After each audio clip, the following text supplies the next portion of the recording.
my name is Elise from Science for Kids, and today we'll be doing an experiment called sticky ice. You're going to need 1 bowl of water, 3 pinches of salt, 1 bowl of ice, and 1 piece of string. First, you're going to pour the bowl of water into the bowl of ice. You should now have a bowl of water and ice. Next, you're going to place the string on top of the ice.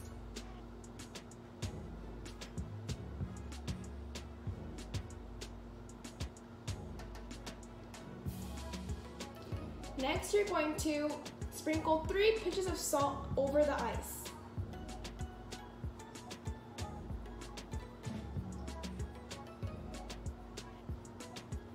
After sprinkling 3 pinches of salt on top of the ice, you're going to wait 2 minutes.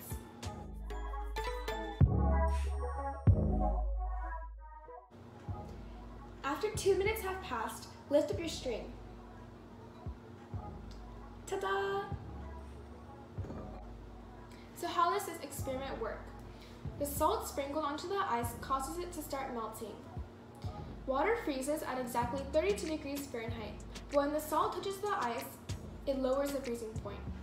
However, in order for the ice to start melting, it needs to absorb heat. The heat that it absorbs comes from what's around it. In this case, it's water. Some of this water becomes really cold and it refreezes, and the string becomes trapped. The string is now stuck, and you can lift the cube out of the water. Thank you for watching this video, and I hope you learned something about the properties of water and its interaction with salt. Thank you, bye!